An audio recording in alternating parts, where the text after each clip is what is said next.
दोस्तों, महाराष्ट्र और हरियाणा इलेक्शंस को महीनों हो गए, लेकिन जलेबी भाई ने सुप्रिया श्रीनेत ने आज तक अपना नाम नहीं बदला। वैसे तो सुप्रिया श्रीनेत रोज आके अपनी बेइज्जती कराती है और बेइज्जतियों का सिलसिला कोई नया नहीं है, बहुत पुराना है। पहले जब समित पात्रा टीवी पर आते थे, डिबेट करते थे, तो सुप्रिया श्रीनेत को रुला ही देते थे। कि आजकल एक से बढ़कर एक जो बीजेपी के प्रवक्ता है वो सुप्रिया को रुला देते हैं, जैसे शहजाद पूनावाला हो गए या गौरव भाटिया हो गए या फिर सुधांशु त्रिवेदी हो गए। तो आज मैं ऐसे ही वीडियोस लाया हूँ जहाँ सुप्रिया की घनघोर बेइज्जती हो रही है, ब्रूटल इंसल्ट हो रही है। पर क्या जो मिनिस्ट्री ऑफ डिफेंस कह रही है वही है सोर्सेज के थ्रू के राहुल ने खुद रिक्वेस्ट किया था? सबसे पहले मेरी तो माताजी का भी जन्म दिवस है और आज भारत माँ का स्वतंत्रता दिवस है। इसका मैं खंडन करती हूँ। अब क्या बीच में बोलना शुरू कर देंगी क्या? ये एक सेकंड, सुप्रिया किस बात का खंडन कर रही है? मेरी माँ का बर्थडे है, ये इसमें झूठ है। ये मेरी माँ का बर्थडे है, ये भी झूठ बोल देंगी?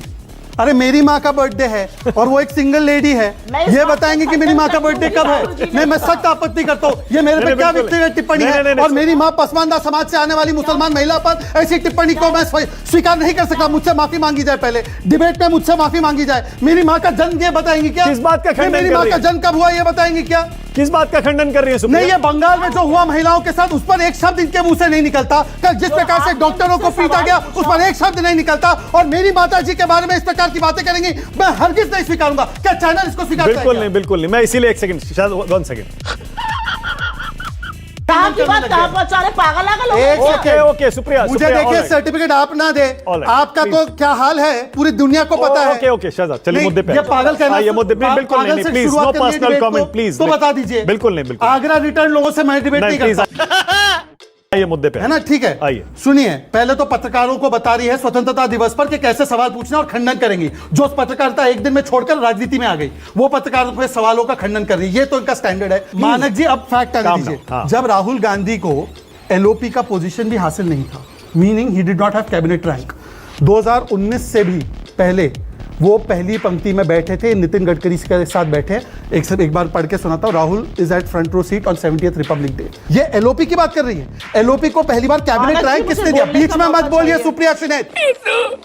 मैं स्टूडियो में हूं, आपसे तेज बोल सकता हूं और आपसे लॉजिकल बोल सकता हूं। चुप करके सुनिए, मैं आपकी बात कर रहा हूं। वो बीच में क्यों बोल रही है? वो बीच में, आप उनको बोलो बीच में ना बोले। आप उनको बोलो बीच में ना बोले। आप उनको बोलो बीच में ना बोले। मैं दोनों को कह रहा हूं, वन बाय वन। मैंने बीच में बोला किसी को? मैंने किसी के बीच में बोला? I will give you your opportunity. मैं टाइम दे रहा हूं। पागल लग रहे हो, चीखो नहीं। सुप्रिया नहीं, प्लीज। देखिए ऐसा है, अगर ये टॉपिक, अगर इस प्रकार से बातें करनी है तो बताओ। बिल्कुल नहीं, प्लीज। करोड़ों का व्यवसाय भी हुआ है इस महाकुंभ में। कल जी पर एक रिपोर्ट हमने चलाई थी कि एक बेरोजगार लड़का आया, उसने वहां चाय की दुकान लगाई और वो लाखों कमा रहा है वहां पर।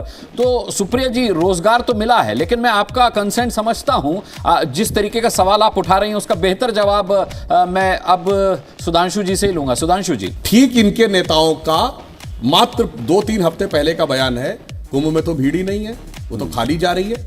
ऑन रिकॉर्ड अखिलेश यादव जी का बयान है, वो ट्रेनें खाली की खाली जा रही, मैंने सब देखी है। ड्रोन से पिक्चर दिखाओ। अब जब भीड़ दिखने लगी, अरे साहब भीड़ हो गई है, व्यवस्था हो गई है। मेरा सिर्फ विनम्रता से कहना है, एक बार ये कह दीजिए कि वो बयान झूठा था। एक बार ये कह दिया ना वो बयान झूठा था।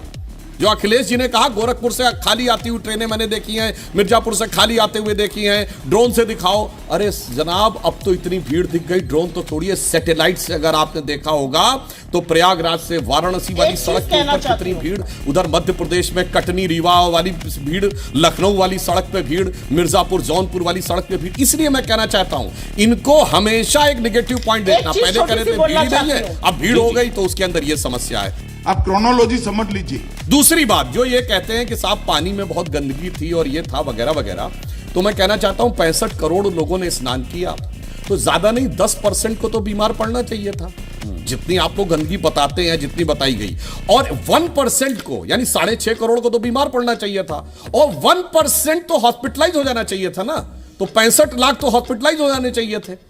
तो कितने लोग हॉस्पिटलाइज दिखे? अब मैं कहना चाहता हूं, हमारे सभी राज्य सरकारों की पूरी सरकार ने, पूरे मंत्रियों ने डुबकी लगाई। कितने मंत्री आपको दिखे कि एक दिन के लिए भी वो ऑफ हुए हो, किसी को कोई बीमारी हो गई हो, कुछ हो गया हो? ये इसे कहते हैं हाथ कंगन को आरसी। क्या जो आपने बोला, छोटी सी बात कहना चाहती हूँ। तू है कौन रे? अमेश, आज की तारीख बड़ी इंपॉर्टेंट है। 25 जून है। आज ही की रात में देश में इमरजेंसी लगाई गई थी और तय किया गया था कि जो एक परिवार चाहेगा वही ये देश करेगा। आज जब सुप्रिया जी ने आपको कहा कि आपको किस बात पर डिबेट करनी चाहिए, कि चीन हमारे सीमा में घुस गया या इस मुद्दे पे 90 लाख का, तो इसका मतलब कि आपका एडिटोरियल क्या होगा ये सुप्रिया जी तय करेंगी अब। तो ये कहीं ना कहीं से फिर से मुझे आसाम में इमरजेंसी की झलक दिखाई दी कांग्रेस पार्टी के तेवरों में कोई कमी नहीं सरकार है। को मत पूछिएगा सवाल, भाई साफ बात है, जब सवाल आपसे पूछा जा रहा है, अब इतनी सभ्यता रखिए कि बीच में मत बोलिए। आप महिला हैं तो ये नहीं कि हमेशा बीच में बोलने लगेंगे। आपकी प्रॉब्लम क्या है, सुन लीजिए, अपने बारे में बोलिए। महिला बोलना आप लोग छोड़ दीजिए, सवालों पे इतनी मिर्च लगती है तो जवाब कहां से निकलेगा? ये पेट्रोनाइजिंग एटीट्यूड छोड़ दीजिए। तो क्या बुलाएं आपको? आपको क्या बुलाएं? सुपर वुमन बुलाएं? महिला नहीं बुलाएं तो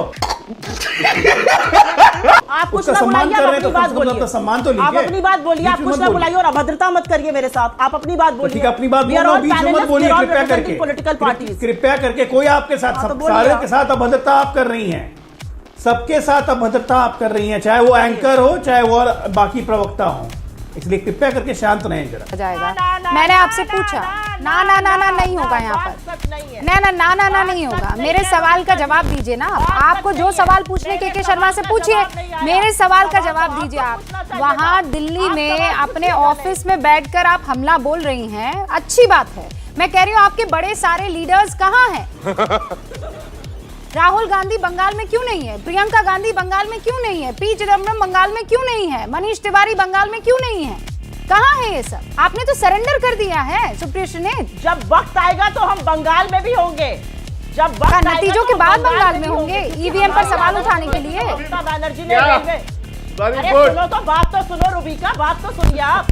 अरे चुप रहिए। अरे वेरी गुड वक्त आएगा, अभी वक्त नहीं आया। बंगाल में 2 महीने चुनाव करेंगे, वक्त नहीं आया। ये कांग्रेस का अरे असेसमेंट है। शर्मा जी काहे घुसिया रहे हो? हाँ। घुसिया रहे हैं शर्मा जी, खिसिया क्यों रहे हैं? अरे किसी सवाल का सुनिए, जवाब तो मुझे दे तो नहीं आपके पाए। जवाब पे शर्मा हंसी छूट गोस्वामी रही है। आप दबाव में कब जिया करते थे कि आप जाकर चीन के चाइनीज कम्युनिस्ट पार्टी के साथ एग्रीमेंट साइन करके आएंगे और कहेंगे कि हम दबाव में, चीन के दबाव में न जिए? और आपकी इस तरह की स्थिति को पाकिस्तान रोज आपको परमाणु की धमकियां देता था कि कांग्रेस पार्टी चीन के चंदे पर पलती है। पलते हैं आप, वो तो सामने प्रमाण है। राहुल गांधी चंदा लेकर आया है, सोनिया गांधी बेईमान महिलाएं जो है वो चंदे के लिए किसी भी स्तर पर राष्ट्रीय हितों से समझौता करने वाले लोग हैं। महाबलीपुरम में पूरी दुनिया भली भांति जानती है कि राष्ट्रीय हितों से समझौता करती है वो। के अंदर घुस। दोस्तों, सुप्रिया श्रीनेत जिस तरह से आके टीवी पर चिल्लाती है, खास करके डिबेट्स में, और जिस तरह से राहुल गांधी को डिफेंड करने का जो एक आदत सी पड़ गई है, और सुप्रिया कोई नहीं बल्कि जितने भी कांग्रेसी प्रवक्ता हैं वो हमेशा राहुल गांधी परिवार की तारीफ ही करते हैं, उनका गुणगान करते रहते हैं। कोई तुक ना हो, लेकिन राहुल गांधी को ऊपर दिखाना है, जननायक बनाना है। सुप्रिया की एक और आदत है, वो है गाली गलौज। बहुत लोगों ने गाली वाली मैडम भी नाम रख दिया, गाली वाली बाई भी नाम रख दिया, जैसे प्रेम शुक्ला ने, लेकिन ये अपनी हरकतों से बाज नहीं आती। तो अगर आपको ये वीडियो पसंद आई हो तो लाइक शेयर जरूर करें।